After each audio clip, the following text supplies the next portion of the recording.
Hey fantasy fans, it's Dan here with TreeBeard Book Reviews, and today I'm going to be reviewing Shadow of the Gods by John Gwynne. Let's get into it.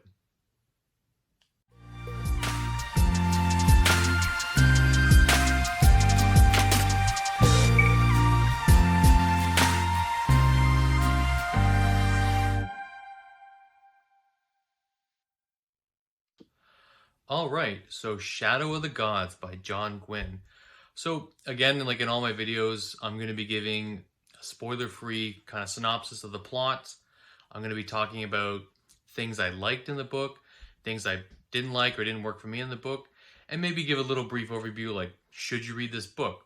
So again, if you guys like what's happening on my channel and you like the video I'm producing, please like, comment, and subscribe below. Anything helps. I really appreciate it. Okay, so let's talk about The Shadow of the Gods by John Gwynne. Okay, so Shadow of the Gods. So this is the first book in the Bloodsworn Saga by John Gwynne. John Gwynne is a British author. He's also known for two other series, which I haven't read, which I do plan to read, is the Faithful and the Fallen, and Of Blood and Bone. So I believe the first book is Malice in the Faithful and the Fallen. I will be eventually reviewing that book, but this is the first John Gwynne book I have read. So let me just kind of really briefly go over the plot of this book and like the main characters. So there's three POV characters you're going to be following in this book: Orca, Varg, and Elvar. All three are very different characters, but all three have their own really unique purpose in their quest that they're going on. I'm going to talk about them a little bit later. So what is this world? So this world is the world of Vigrid. So it's, I guess to describe it, it's really a Norse-inspired type of setting where, everyone's kind of, they're wearing bear skins or wolf pelts, and they're wearing leathers, and it's really Scandinavian-inspired.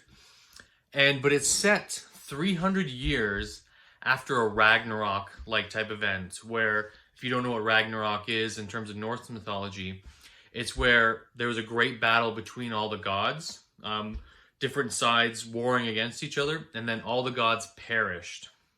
And so humanity is left in the wake of their gods being dead. So what's really the premise of this book? So again, like I said, it's 300 years after this, cataclysmic event, which, affected humanity since. And the way it works is now these gods are dead, but their bones and their armor is still around after they've died. And they bring immense power to either the people or their descendants. So these gods were, intervening in their world, and they had descendants. And these descendants were called tainted. And so, but these gods weren't like normal, human personifications. They were actually like animals. So there was an eagle god, Ornr, or a bear god, like Urser, and there was a wolf god, and a rat god, and a snake god, and a demon god. So there were so many different gods, and like I said, they've all perished, and now the world is left with these tainted, who have the blood of the gods. But again, there's still the bones of the gods that bring power to this world. So, and that's where really our three main characters come in. We have Orca. She's like an older woman. She has a child and a husband. She has a really shady past that you don't really know, you don't learn anything of until later on in the book. But she's a really battle-hardened, grizzled, just, she can't leave the fight behind her. Like she's, you can tell she's had a violent past. And like I said, she's just this machine when it comes to combat. And she's a very, very interesting character. And she's a character with a lot of dimensions. She has this immense fighting ability, but she's also got this mother's tenderness that, really interesting character with Orca. And then there's Varg. So Varg is a thrall. So a thrall is essentially like a slave.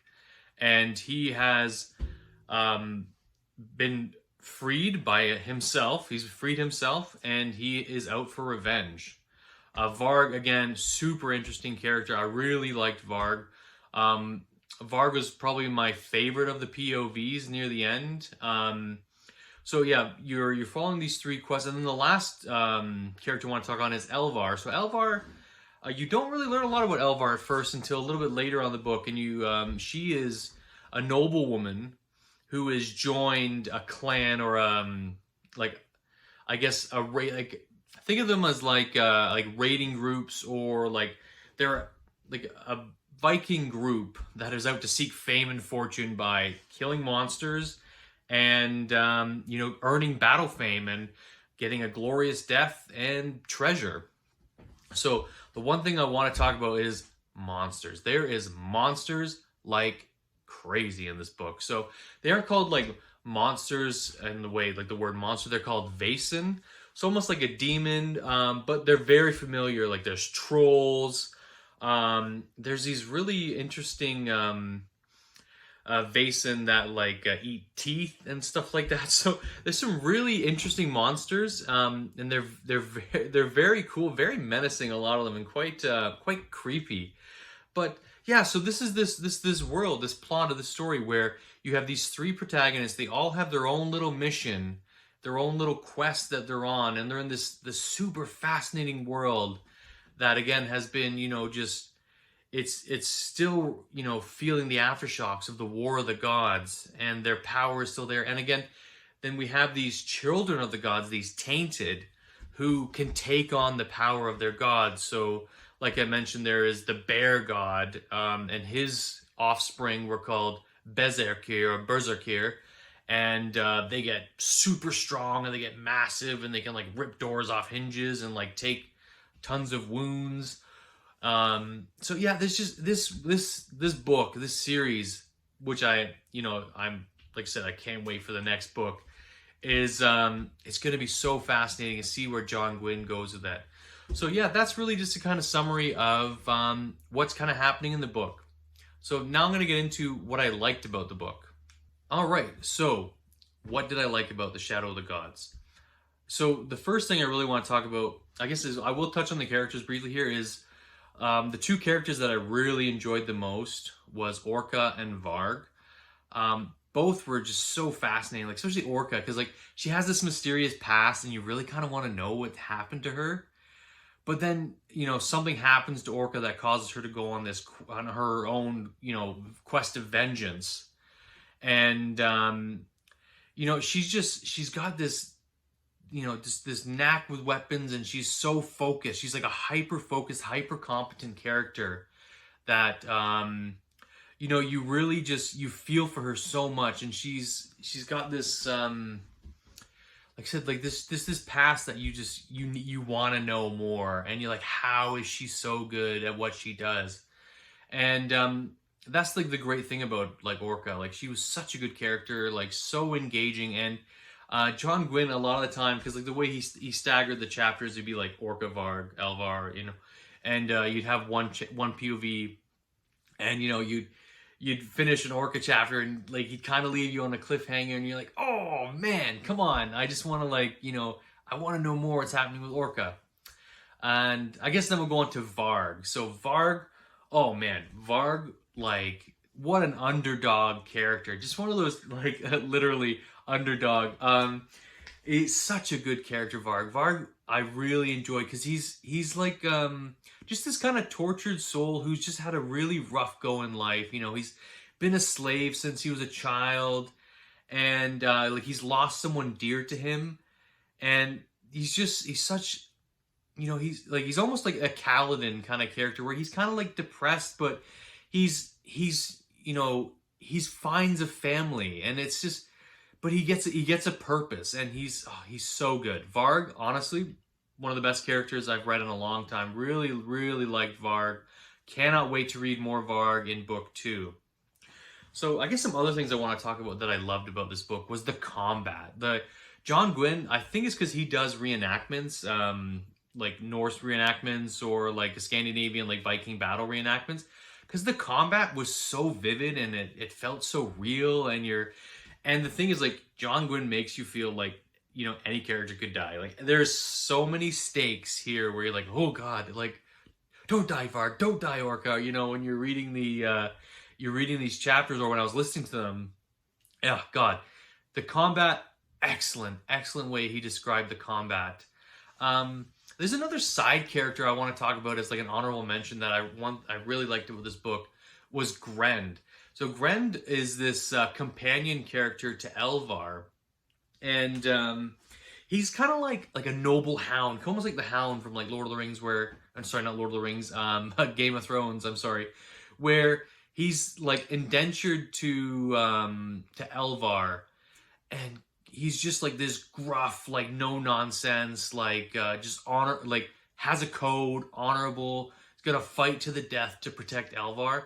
And God, I loved Gwynne. Gwynne was such a cool character where he was just like, he's like that old, reliable, you know, tough warhorse kind of character. Takes no mess from anyone. Just a super cool character. Like again, hyper competent. He's one of those characters that you instantly trust him. Like you just trust him with everything. So yeah. So like I said, the things I really want to stress, like what was good about this book, were the combat, the characters. Like I said, you know, two of them were really engaging for me. And just this whole world felt super cool.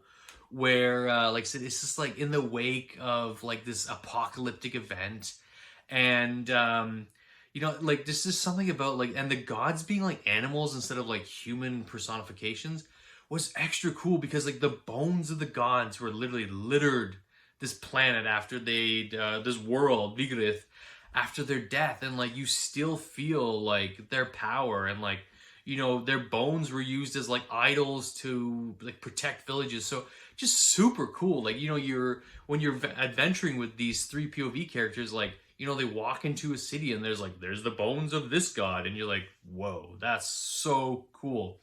So yeah, so that's what I liked about Shadow of the Gods. Okay, so just to get into some more points, so maybe some negatives about the book, and some things that maybe I didn't enjoy.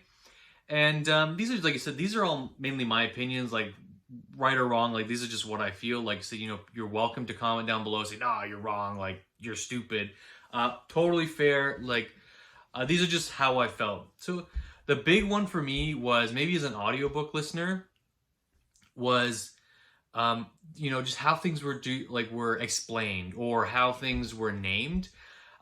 You know, a lot of the like the monsters had really, you know, different names, like a tenur. Like I think it was that demon I talked about, that monster I talked about, that 8 teeth.